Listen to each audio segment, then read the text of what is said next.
आज 15 अगस्त है।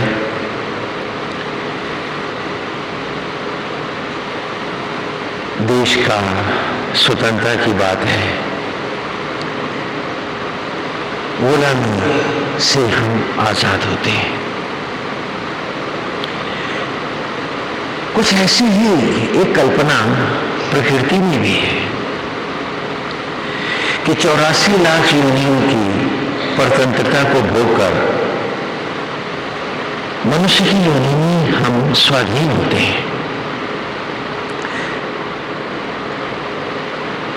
और यहां आकर उस आजादी को हम नाना विषयों आसक्तियों में गिरवी कर देते हैं। तो गुलामी कि जहां बौद्धिक स्वतंत्रता नहीं थी मेरे पास अन्यत्र योनियों में, वहां मैं स्वाधीन रहा, और मनुष्य योनि में जहां मुझे बौद्धिक स्वतंत्रता आजादी मिली है, यहां मैं पराधीन हो गया। कुछ ऐसी ही कहानी हमें अपनी में इस नेचर में मनुष्य को लेकर हमें देखी है कि सभी योनियों में ईश्वर आत्मा होकर गाइड है, पढ़ाता है। मनुष्य की योनि इम्तहान की घड़ी है, उसने हमें बौद्धिक स्वतंत्रता दी और हमने खुद अपने आप को ढेर सारी गुलामियां विरासत में लिख दी। मकान के दास हो गए, विषयों के दास हो गए, आसक्तियों के दास बन गए, गुलाम बन गए हम। तो उस आजादी का मतलब क्या रहा?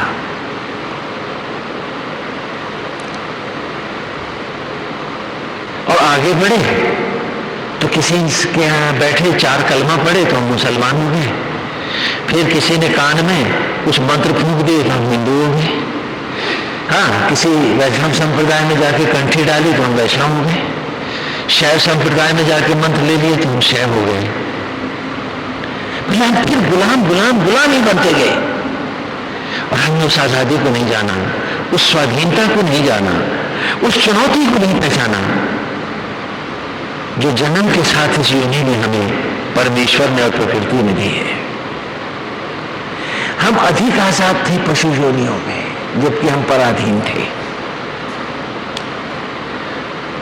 और आज अक्सर मैं सुनता हूं आप लोगों से कि स्वामी जी गुलामी के दिन कहीं बेहतर थे, आज हम आजादी के दिनों से इतना पीड़ा, इतना दुख, इतनी घुटन, इतना अनाचार और अत्याचार शायद तब नहीं था जितना आज अब है। ठीक हमारे साथ भी तो यही हो रहा है कि हर योनि में ईश्वर आत्मा होकर गाइड था।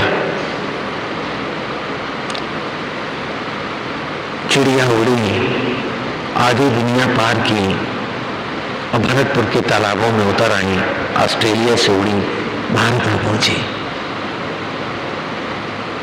पीछे उनके पंखों पर मार्क लगा दिए थे वैज्ञानिकों ने, देखने के लिए क्या होता है, और उनके अंडों पर भी वही नंबर, वही चिन्ह लगाए हुए थे उन्होंने।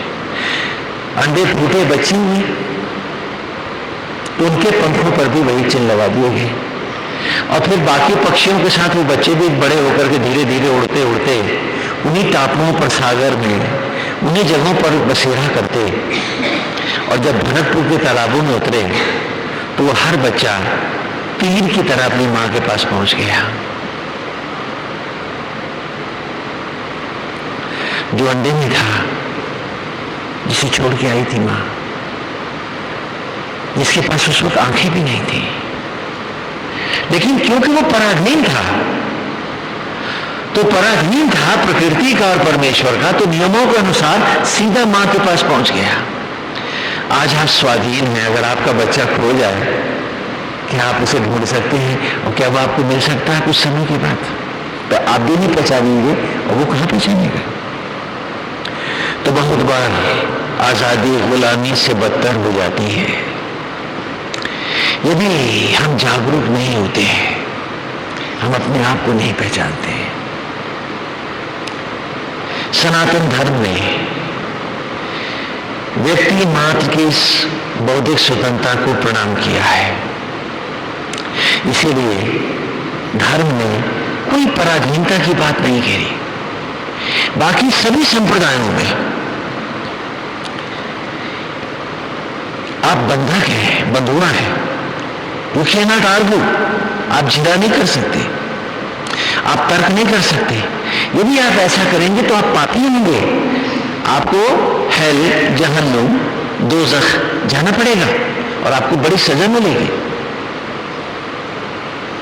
बस यकीन लाइए और कुछ नहीं। लेकिन सनातन धर्म में तर्क भी एक शास्त्र है। Come argue, understand, only then believe. क्योंकि यहां कोई परतंत्रता और गुलामी के लिए हम तुम्हें नहीं बुला रहे। बहुत आसान है कुछ बातें सुन करके इस संप्रदाय या उस संप्रदाय में चले जाना। 1 मिनट लगेगा किसी भी संप्रदाय को ज्वाइन करने में, लेकिन इंसान बनने में शायद सारी उम्र लग जाए। और सनातन धर्म ने कहा कि इंसानियत के धरातल से जो ऊपर उठता ईश्वर की ओर जाता, पुनीत, अप्रतिम, मनोरम विचार है, वो ईश्वर है। इंसानियत से गिरा कोई भी वाक्यवाद या कोई भी सिस्टम ईश्वर की बात नहीं हो सकती। और परतंत्रता और गुलामी तो हम कभी नहीं स्वीकारेंगे। इसीलिए आदिकाल से यहां राजा शिवराज माने ज्योति होता है। राज माने शासक नहीं है, राज माने ज्योति। तो राजा कौन हुआ? जो हमें ज्योति की राह दिखाए। वो रूलर नहीं हो सकता है।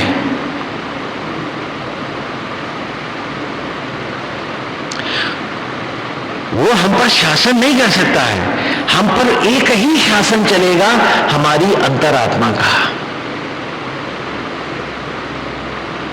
We will be ruled and governed by our own Atman.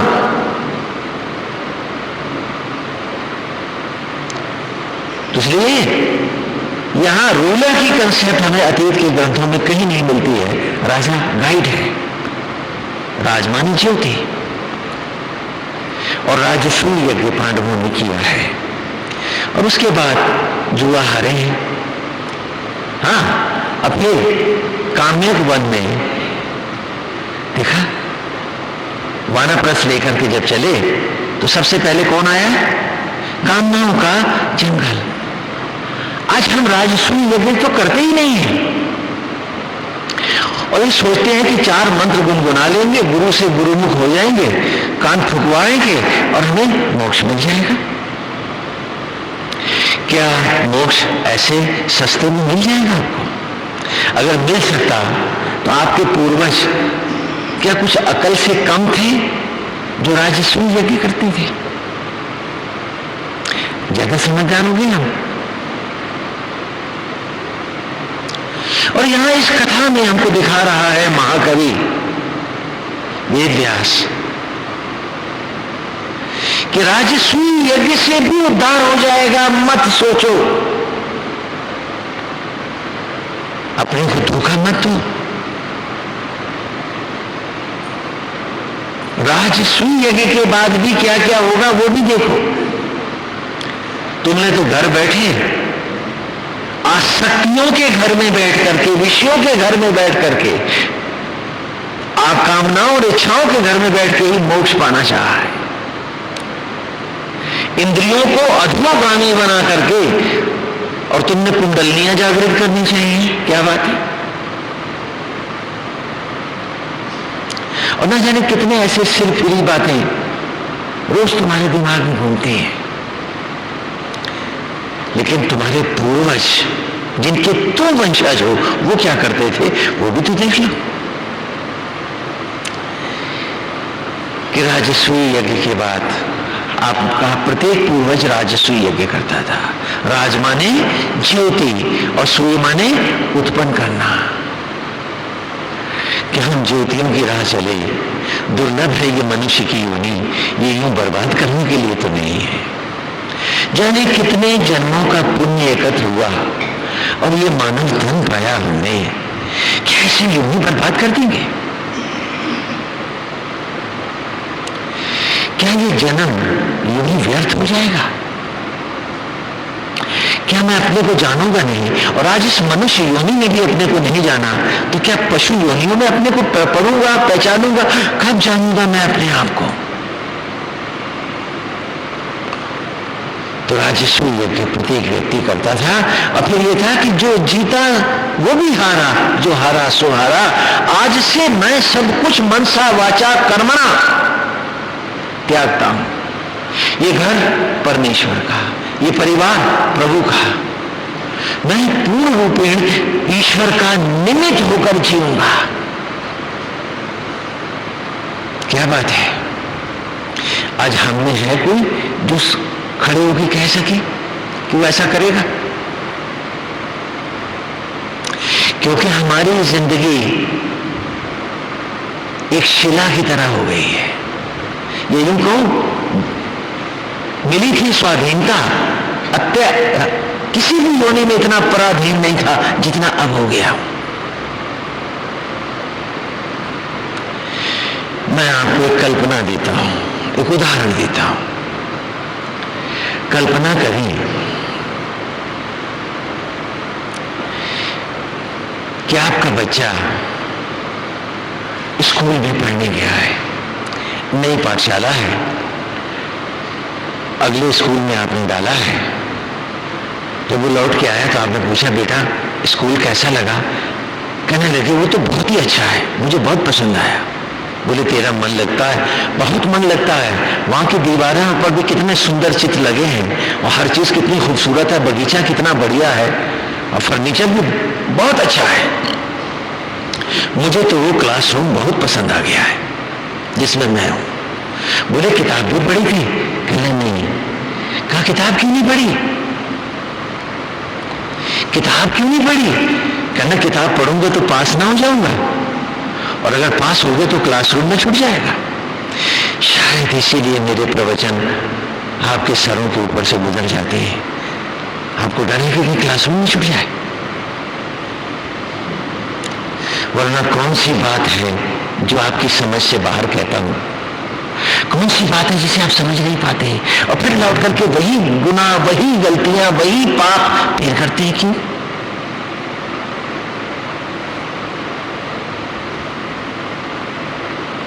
कि स्वामी जी क्लासरूम न छूटे, कुछ ऐसा कर दो।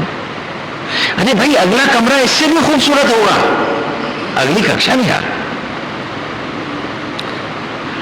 और जिंदगी एक गति का नाम है, एक गति जो एक गंतव्य खोजती है, एक गंतव्य जो अभीष्ट है तेरा, वो अभीष्ट जो तुझे अनंत अवस्था देगा।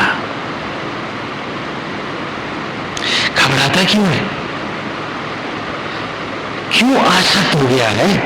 इससे भी सुंदर, इससे भी मनोरम, इससे भी लुभावना भविष्य तेरी प्रतीक्षा कर रहा है।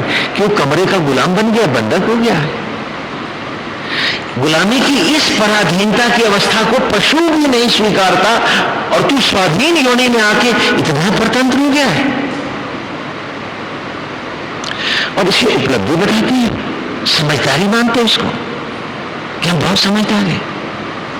कैसी विचित्र बात है कि तुझे कक्षा कक्षा पढ़ना था जीवन की पाठशाला को और पास होके दिखाना था, और तू क्लासरूम के फर्नीचर से चिपक गया था। कक्षा की मॉनिटरी तुझे भाग गई थी और इसलिए तू क्लासरूम नहीं छोड़ना चाहता था, चौधरी बन गया था।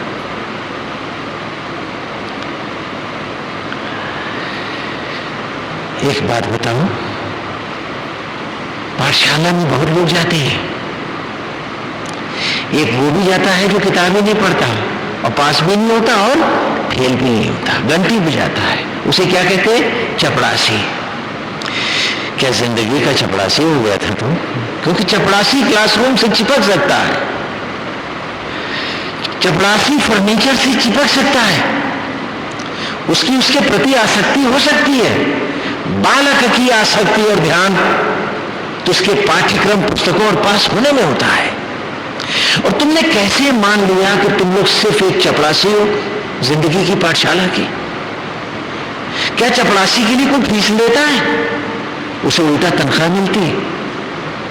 और यहां वो परम पिता परमेश्वर, तुम्हारा अंतरात्मा, फीस लेता है जीवन के क्षणों के रूप में।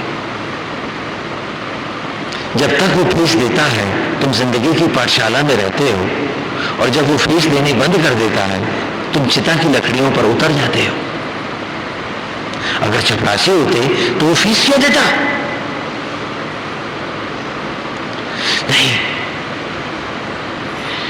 हम पता नहीं कौन सी इंडिपेंडेंस और आजादी की बात करते हैं कि जो आत्मा ने दे रखी है वो तो हमने पशु से भी नीचे जाकर गुलामी में उसको बंधक बनाया हुआ है। और हम मानते हैं कि हम बहुत अच्छा जीवन जीते हैं, हम बड़ा सुंदर जीवन जी रहे हैं और बड़ी कामयाब जिंदगी जी हमने।